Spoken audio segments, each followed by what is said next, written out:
Welcome back, folks, to Citizen Sleeper, and we're in a right mess, and I don't know if we're going to be able to complete the mission.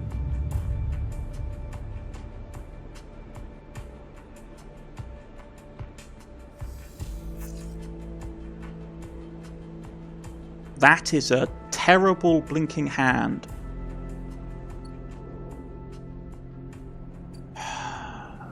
Yeah, a lot of stuff has happened, and I don't know if I can complete the mission in time. I really hope I can, because it's going to be down to the wire, because we need to basically hack operations. Come on.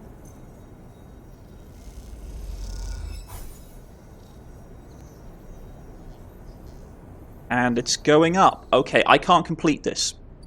This is really annoying. Because I'm having to waste dice on getting this down. I know it's like, oh, late game content. This isn't late game content. This is basically... I'm really frustrated by this. Because I'm having to waste dice on things that I really cannot afford to do.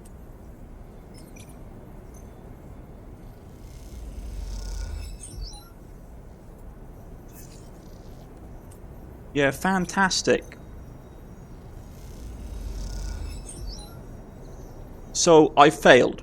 I failed because I can't, because like when this fully ticks over, it's over, and it's...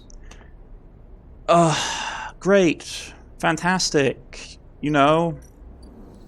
It's like, oh, late game content. Yeah, well, I've got all the stuff I needed to get, but you've literally pillared me at the post. You really have. So... they're gonna go. I can't do anything about that.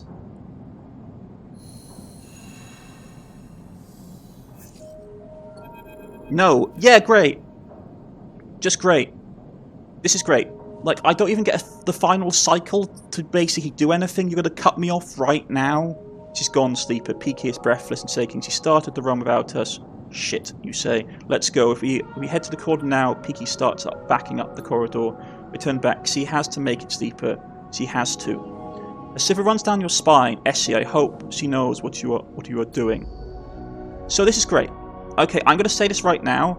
That is really something I hate about this game, because it says, oh, you have 12 cycles. No, you don't have 12 cycles. You have 11 cycles, because the final bar doesn't count. The final tick doesn't count. It automatically just checks. So there's nothing I could have done with that. I had to have started that mission like a couple of turns earlier to get stuff done, and it's like, no, I'm sorry. I really hate this. Like, I love this game to bits, but the one thing I have always hated about clocks, which is what they're called in role-playing systems, one of the things I always hate about clocks is that they artificially give you, it's like, oh yeah, you have like 12 turns. Like, no, you don't have 12 turns. You have 11 turns. So this is going to fail. The story's going to end because we didn't get the perfect ending. And like, I really hate this. I really hate it. It's like, oh yeah, this is like late game content. Well, I've got the things upgraded. I got the things going, but it doesn't matter because having really good dice doesn't matter on this. It only ever gives you one tick. This feels really rigged. It feels to get the perfect outcome. I'm sorry to be salty, but I really hate like that last one there where even if you succeeded, it increased your security level up. There was nothing I could do. I can't hack the system. I can't do anything. So yeah, fantastic. You arrive, frantic and anxious at the cordon. Peaky is nowhere to be seen. You then hear footsteps hammering on the metal stairways Helena's drone led you through before one leads you up to the observation deck.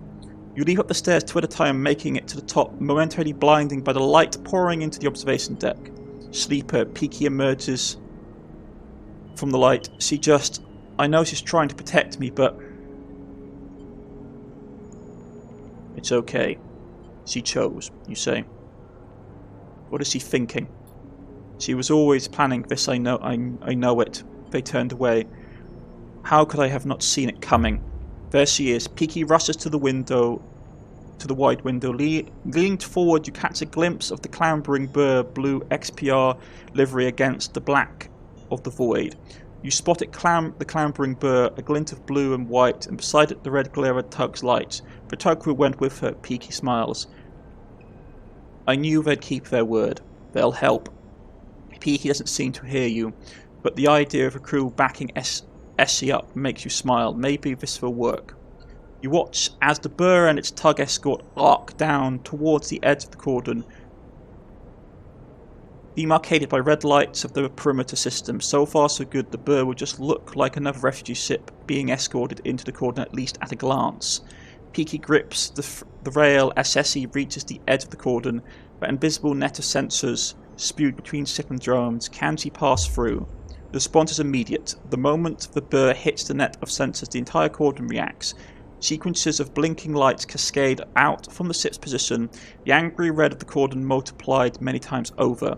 Shit. Peaky presses a hand against the window. Go, Essie, go. As if responding to Peaky, the Burr goes into a steep dive, plunging through the skin of the cordon into the mass of ships beneath. You move closer to the window without thinking, unable to take your eyes off the rapidly descending ship. Spinning between the hulls of the flotilla, a group of tugs now tracing its path in pursuit. She's going to have to do this fast. Peaky looks concerned as the Burr searches for a place to dock. You glance around for pursuing tugs, but for a moment they seem to be elsewhere. Essie pulls the ship in, aiming to dock with the largest of the flotilla ships, a vast converted tanker, half of its protective plates removed. You think about the effort it must be taken to get this all the way here from the inner system. You watch the Burr, unable to get any senses of progress from this placid exterior. They will be offloading everything now, Peaky says, both assuming you and themselves that everything is going to plan. You think of all the supplies loaded into the Burr and how long that process of unloading them might take. The bay they packed, rammed with everything you could offer, and the thought of bringing all that to the flotilla makes you smile. You think the reaction of the refugees, of the welcome they'll give Essie at the bearing of such gifts. You even imagine the smile of Essie as he is showered with thanks. You focus on that as you watch the Burr and continue the nervous wait for it to finish unloading. It's breaking off. Peaky points at the Burr, and you see the puff of air and dust that accompanies the emergency depressurization. Essie must have ended things early, but why? When you see them, the tugs closing in on the Burr. Havanids must have spotted the ship. You and Peaky are up against the window again, willing the Burr a safe path out of the flotilla. The Burr struggles to navigate the crowded flotilla, and the tugs seem to be closing on her. Both you and Peaky are silent. Every bit of energy you have being sent to Essie in the pilot seat of the Burr. She cuts through the crowded flotilla, then suddenly disappears. Did the ship hit something? Was it disabled? Both you and Peaky are searching the black for a sign. Where has she gone? Where are you, Essie? Peaky is frantic now, leaning against the window, but the Burr is nowhere to be seen. You both search the flotilla for the streak of blue, but see nothing. Time passes. Peaky paces the observation deck. Hope fades. Stay silent. They caught her. Peaky manages to get the word out. She delivered the supplies, but they caught her. They slam a hand against the glass. I'm sorry. This was stupid, Sleeper. Peaky looks back at you, her eyes wet. A stupid plan. We had a ship and our freedom. Now what do we have? Peaky slams a hand onto the glass in frustration, making you jump. I won't be trapped again. I won't. They turn and rush out the observation deck before you can say anything, leaving you alone with the cold and the light. Yeah, well, as I said, folks, I really hate... There are some things that I love about this game, but the one thing I really hate is the fact that... no matter what you do with clocks, you always have one turn less than they promise that you have. So it's really frustrating. It's really frustrating when they do stuff like this, because there's not a lot of ways that I can actually... I just find it really annoying. It's something I've always hated. It's something that I've always hated about clocks in role-playing games, purely due to the fact that it just they give you a false sense of time, and I really wanted that to succeed, and it's really frustrating when you fail, not because you couldn't do it. I could have succeeded that round, but because you had something that automatically, no matter how good I was at tech, it was going to increase the alerts, which meant that, oh, okay, you increased the alert, you have to get it down, so you have to waste turns, but you don't have any more turns because the clock ends on 12. It doesn't count the final turn. So I know I'm salty, but I'm salty for a reason, because it's something I find massively frustrating about this game. It's something that just feels like it's deliberately rigged against you, and I don't like it.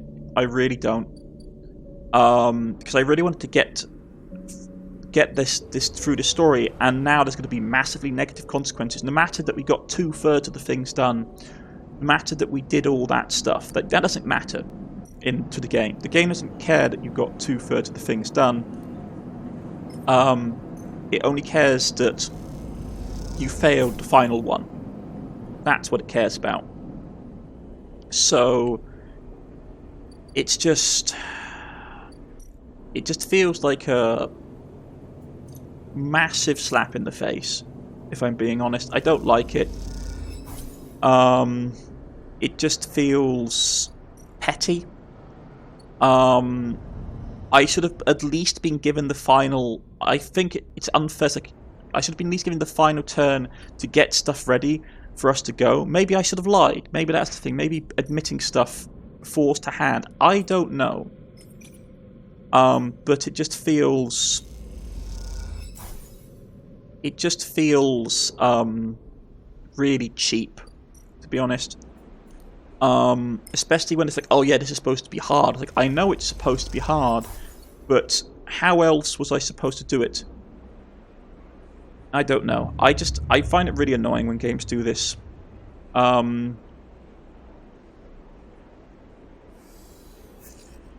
really hate it, because it makes you, the player, feel like it's your fault when it's not. It's basically game design. And for as much as the game says, oh, this is supposed to be like late game content, it's like, yeah, I understand it's late game content, but at the same time, there's being reasonable late game content, and then there's basically saying, oh, if you start this at all, they should basically have a huge thing. I know they should have a huge thing saying, you must, like, it is advised that you finish all, like, chapter 1 stories before you approach this. That's what they should say. Not that, oh, this is late game content, be advised. So they should basically tell you that it's advised that you get that you get everything done. That you get all, like, the side stories done, all that kind of stuff, all the things that, like, help you get further in the path. I just find it really frustrating, because this is going to have, like, a massive knock-on effect. And I know it's a story-driven game, but I was, like, hoping to get, like, a nice outcome if possible. And now we're probably going to look at it becoming a totalitarian regime or something else. All because I couldn't basically get one extra cycle.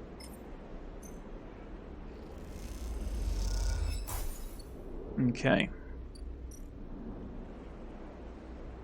Let's see how badly we've messed things up.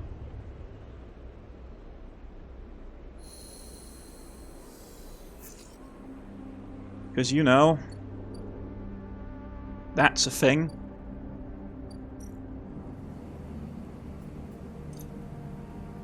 I don't know. I'm sorry for being salty, folks, but it is just a pet peeve of mine. I hate it where games give the false sense of time, and then it's not quite like it seems. I'm sorry, Sleep. Helena comes towards you along the way, but your friend must have known that there was a chance it would happen. He seems unsure of how to greet you, and looks nervous around. She's being held along with her ship. What now? I don't know, Sleeper. I don't know. Helena pinches the bridge of her nose. Cordon security has your friend. She and the ship will be held in quarantine until it is lifted. As for the quarantine, she glances at her slate. We are working on it, but the council is unlikely to budge now. Not after this. She runs a hand through her hair. This is the last thing I needed. Helena meets your eyes. He managed to smuggle some supplies though, but we couldn't trace them. The refugees have already hidden them by the time we arrived. And the refugees? Well, the flotilla got the supplies. Your friend has to be commended for that. Helena suits you a glance, even if her stand was only worse than the crisis. The reports we are getting from the refugees is that things are stable there. They seem to be well organised. So well organised, in fact, that they have stopped speaking to us. She looks nervously around.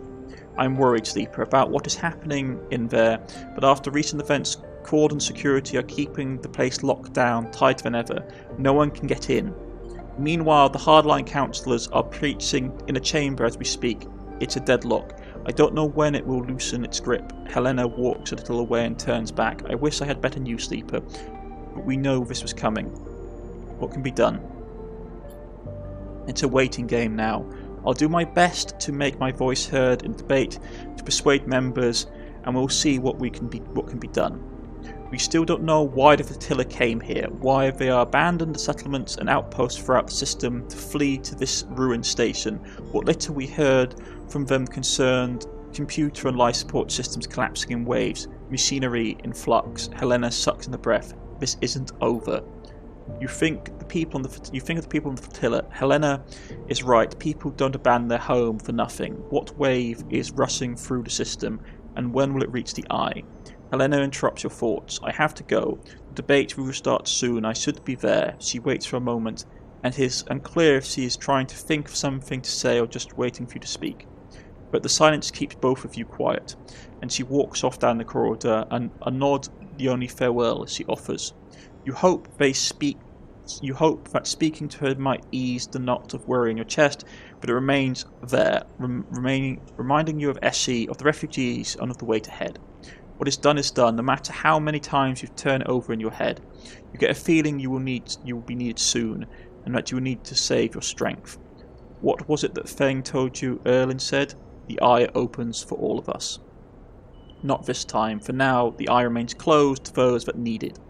A shudder runs through you. Something is coming, and you can feel it. This isn't over. Right. Great. Yeah, I don't mean to be soty. I just really find it frustrating when games do this. Because it just is a bit of a slap in the face.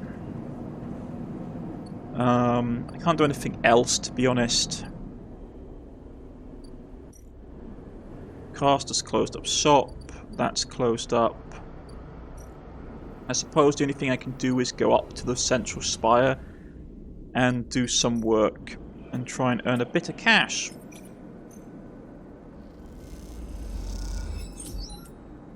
Because probably knowing this game, it's going to be something bad.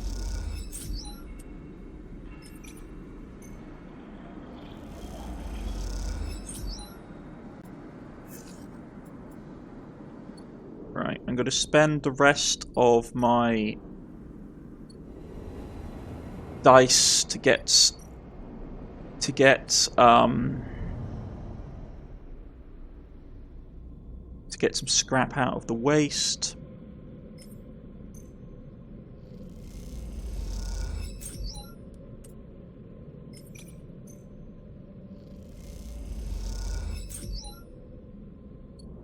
Right.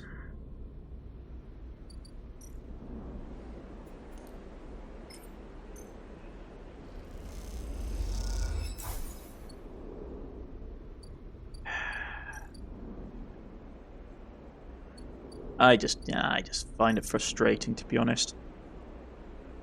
I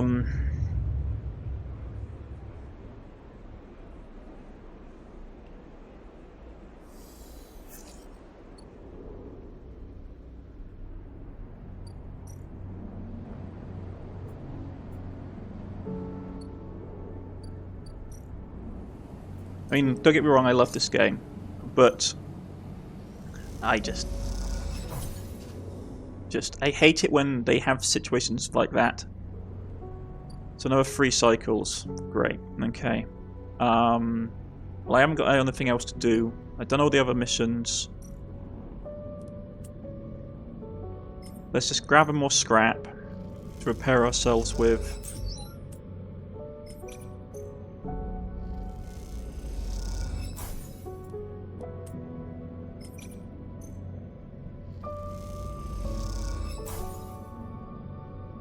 Fantastic.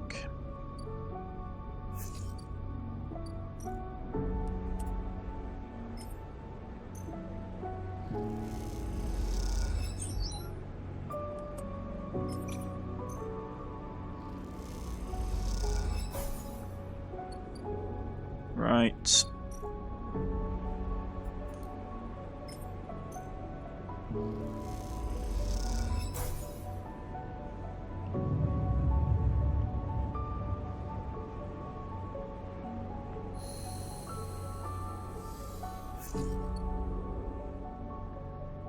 The mushrooms can be collected.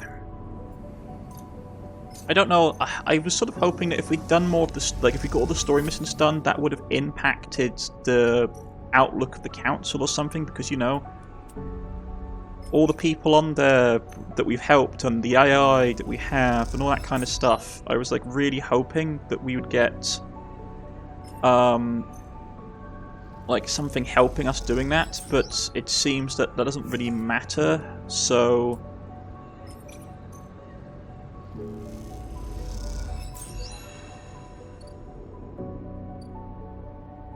we didn't actually get the mushrooms we needed. Great, okay. Just a ton of Mataki mushrooms.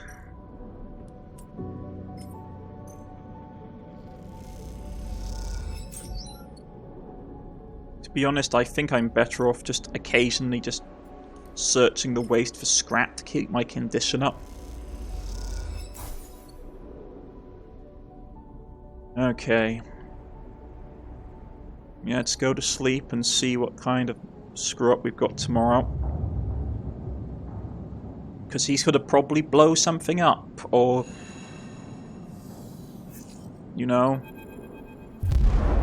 It hits you like a wave, a white-edged breaker roaring inland with the force of an entire ocean.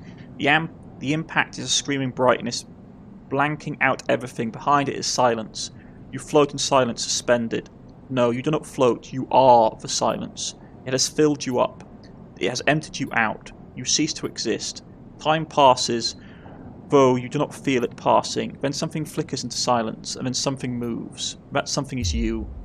You open your eyes to a metal ceiling of flickering light. You feel the floor around you, pattering it with shaking hands. You assemble an image of yourself lying on your back in a corridor. You shake off the silence and sit up. What was that? You glance around, looking for a sign of some change. Damage on the walls, Souch in the distance, fire and fear, nothing has changed. The silence sits around you like fog. You try to think, furrowing your brow. How do you think again? It doesn't seem so easy anymore. You force the pathways to light up, the databanks to grant access. You feel like a fraction drive starting up after a long shutdown in code volume. In the wave. In the wave was noise, just as the sound produced by a wave racking across a pebbled beach represents trillions of impacts heard as a single roar, so this sound was the result of trillions of electrons flickering in place heard as a single impossible scream. A memory stash image comes to you, one from the moments before the wave hit. You squint as you imagine it, trying to cohere its blurry form, a broken skeletal ring, the eye, and then a vast arc approaching it, razor-edged white curve of the wave. The wave approaches the eye spins, turning each part to face the vast white edge. You recognize the skeletal data cloud forms, the bright mark at the low end, the green way the wastes, then the wave hits just as the flotilla, the cordon, turns to face it, and after that everything is silent. You open your eyes again. That is the epicenter. But what? Okay. Is there anything else here flickering up? Anybody we can talk to? Lena? No. Okay. So no one has basically pinged us.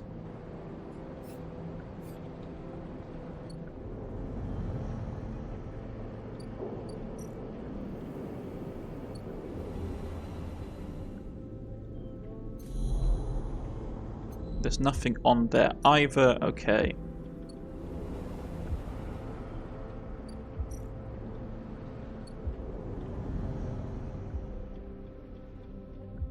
So let's see what's happening. Even before you reach the cordon, the damage is obvious. Blinking red lights and drones, the tugs are all gone. Half the cordon's frame has also been sawn away, perhaps through the impact of some failing ship. People push past you in the corridor, both Havanid staff and contractors, clearing the cordon. Push forward. You push through the floor of people, and despite a few suspicious looks, they offer no resistance. The further you pass into the cordon, the less people you see. You can see a few sections have been closed off, the bulkhead doors sealed and red warning lights punctuating the corridor, but otherwise most areas seem functional. Suddenly you feel a hand on your shoulder. Havanid security, you should have known better than to wander into this place. You brace yourself as you turn. Sleeper, peaky eyes, wide eyes greet you as you turn the cordon. They glance around. It's gone down. The Burr and Eshi are still in there. Do you think she did this? Or is perhaps the Vanid's messed up? They start pulling you towards the edge of the cordon. We should find her. What if it wasn't her or a Vanid, you say? Peaky stops. What are you saying? Something hit the station. Peaky looks incredulous. Hit? Sleeper, we'd all be dead if that was the case. They pause to think. Maybe not an impact, but a shockwave, a signal. An EMP would have taken out most of the station, but... Peaky runs a hand through her hair. I don't know what you're saying, Sleeper. That doesn't sound. They look away, down the corridor for a moment. Look, I have to find Eshi. I'm sure you felt something, but you can talk about that later. They set off down the corridor. I can't sit around talking any longer. Find me on the flotilla. I'm going to find a way to Eshi no matter what. With that, they rush away into the depths of the cordon, leaving you behind. It seems like you need to follow if you want to get any answers. So, fantastic, folks. Let's throw some more money. We have enough money to basically, it's going to be okay. So our energy is up.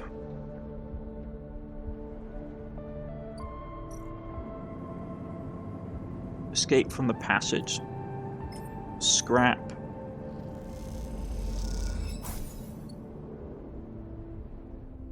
Okay, so that's open, and we need to get onto the flotilla.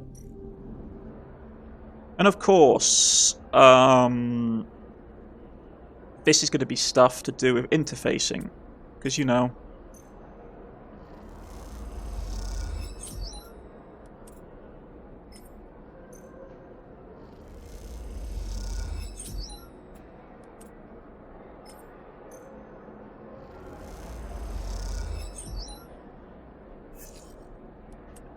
We can probably do it, but it's going to be bad. Yeah, great.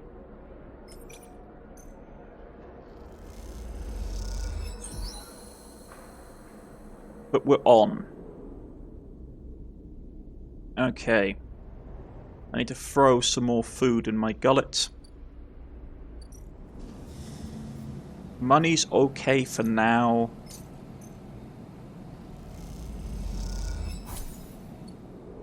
But I will need to basically...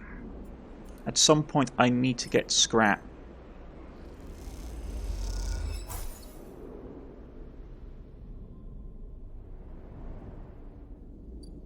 Okay. So, Pragmatic Captain, Peaky. Okay, someone told me I should be thanking you. Voice comes from behind you, cutting through the chaos of the crowd. Cavernous Bay, you freeze. Don't be afraid now. I've been hunting you, sure, but all for the best reasons. You turn to see bright eyes set in a tough face, framed in rusty metal. So, he holds out a hand, the other one clamped firmly around a knotted wood cane. Shake his hand. He grips it firmly with a heavy and callous hand. Forgive me. As soon as I saw you, I knew who you were. Sol puts a hand on his shoulder. I've been told a sleeper was part of that supply run that came in several cycles ago, he nods. A very welcome act, and we all thank you for it. Walk with me, sleeper. Soul sets off through the bay. His parcel suit hisses and creaking as he helps carry him through the busy corridor. You notice people making way for you and Soul, standing back and letting you pass. You pass a makeshift kitchen, steaming pots of heating elements, a restless queue collecting meals. That algae that came through isn't exactly a full meal, but with what we have here, we've been able to make it work. You see a ladle of greenish stew dished out. The colour is something, isn't it? Soul smiles. Soul leads you out of the large bay into a corridor lined with storage rooms that are now serving as dorms. You see someone filling a metal container from a standing pipe, the water gushing out readily. Soul nods to the person as they pass. Just a little further now. Soul leads you into a freight elevator and whistles to some unseen operator to start it up. It jerks into life, and you pass through the layers of the ship. You see people on every level. Supplies crammed into every available space, and sparks leaping in bursts as the ship is reshaped and modified to sustain its population. If Avanage was expecting exodus from the flotilla, the flux vent has put a stop to that. Soul stretches. Some have crossed to the eye, but many just to gather salvage or score a hot meal. So the pressure on our supplies is shrinking, but not like I'd hoped. With the flux reaching all the way out here, people are starting to understand that our journey might not be over. Soul stares grimly ahead. Suddenly, the freight elevator screeches to a halt, and Soul leads you slowly out into a wide room of chairs and terminals. Ringed by a marazine with a glass roof above, showing a distant hub and curving of the eye beyond. The people at the terminals nod at him as he enters. This your ship? Soul nods. That's right. The Pilgrim Seed is mine to care for. He leads you up to a railed platform at the centre of the room and stops. She chose me, so to speak. Well, at least her crew did. I do my best to serve them. Soul looks around the bridge of the ship, a pained expression on his face. I'll admit that the responsibility isn't one that suits me, though we rarely get to choose such things. He glances back to you. But Sleeper, from what I understand, you chose to try and help us, is that right? I was helping my friends. Soul nods, of course. Must be some fine friends. But I have to ask Sleeper, why are you here now? Soul leans back and you feel his eyes on you, assessing you.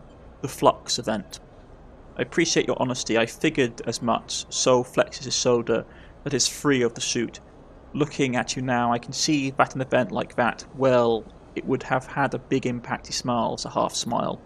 I've tens of thousands of people here on Pilgrim Seed, Sleeper, and there's 10 of thousands more out on the flotilla. He leans against the railing. A lot of them are looking to me to provide some future for them, some path out of this dead end we've gotten into. And this very cycle, the thing we've been running away from, just caught up with us. So these people are scared, Sleeper, and they're looking for me for reassurance. And then, on the same cycle, someone tells me they see you on board, a Sleeper, the same Sleeper they reckon, that wanted so strongly to send a ship past the corner to see us. Soul scratches at his beard. So the first thing I wanted to do was to thank you for that, for your interest. He pauses. But the second thing I wanted to do was to find out what you want from us. Soul's suit hisses and creaks. I think that's fair, don't you? Soul takes a deep breath. So what is it? Tell me about the flux.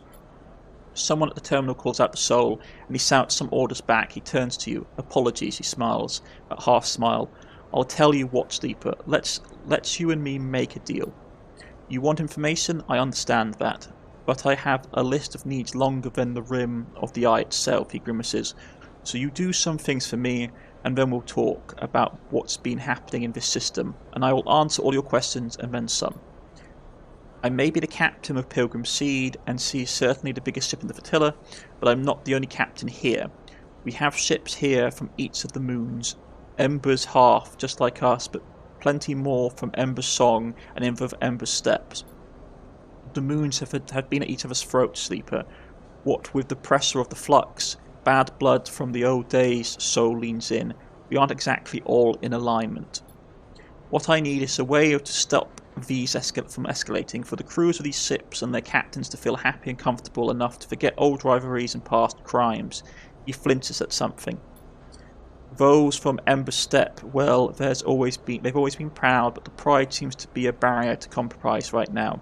At least the last set of supplies I sent their way, they refused. Meanwhile, I have a supply shuttle at the docking exit of Ember's Song's ships gathering at, but they have taken far too many cycles to unload. Maybe if you head that way, you can look in on them. I'm no politician, Sleeper, but if I don't... Soul stops. He leans back and flexes, his suit screeching. It groans a little, and you see the weight of the fertility sitting on his shoulders. The suit, the only thing keeping him vertically beneath all this pressure. Look, you see it for yourself if you go. Meet the other Sleepers, see what they need, keep them all aligned. He speaks through the pain. His voice clipped. Are you okay? Not really, but as long as this thing holds, she grimaces. I hope. Soul grits his teeth. You are what you appear to be, Sleeper. He smiles his half smile, despite the pain, because I'm not sure I can take any more bad news. Plus, there's plenty to be done here on the Pilgrim Seed too. If you have a moment to pitch in, there's never enough around here. That's something I've learnt the hard way. Soul settles on his cane, the pain visibly receding. Alright, I have 1,000 things to tend to, Sleeper, so you'll have to find your own way out.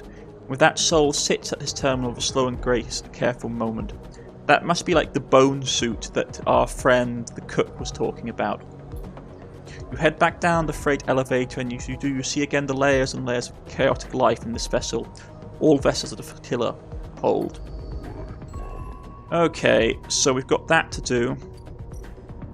At least we're not on a timer. Half survival.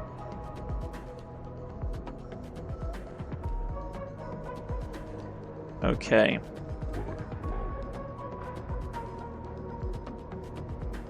So we have some caps.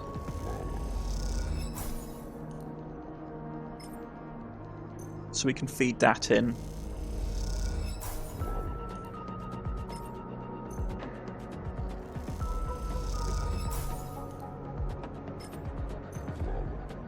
So we can save our dice.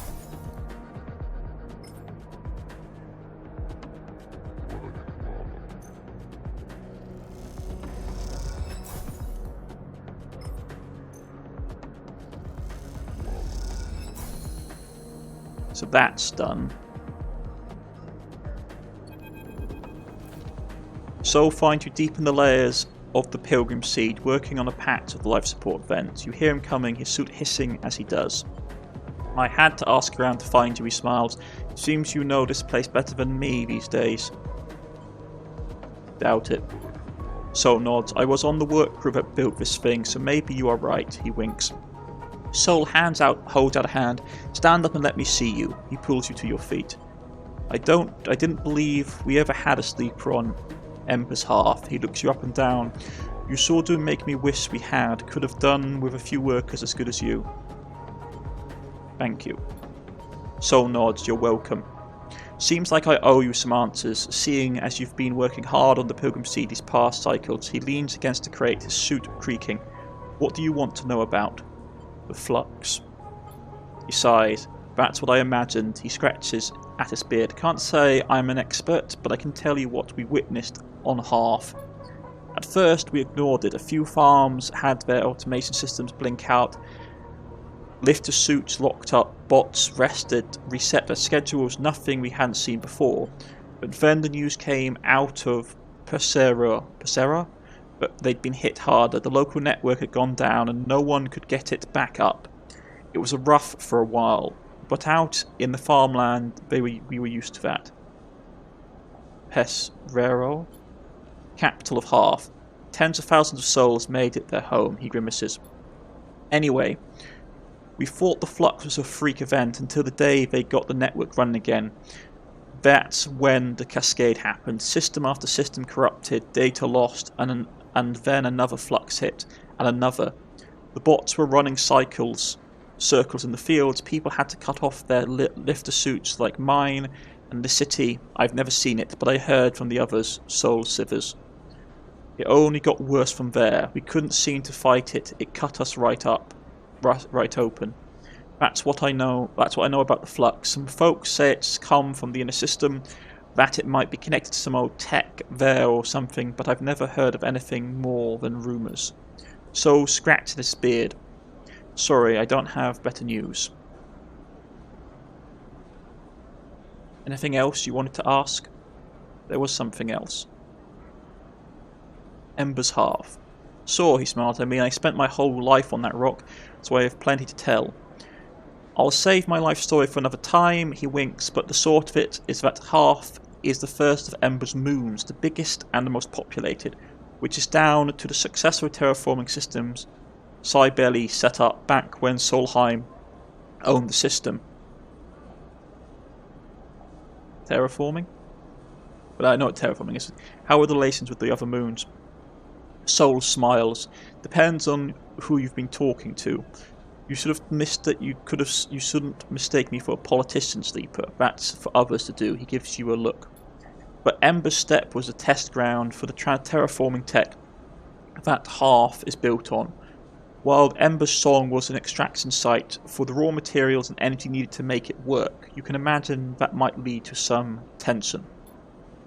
However, Sol holds up a hand. Despite what people might say, half was never fully stable. Sol shakes his head.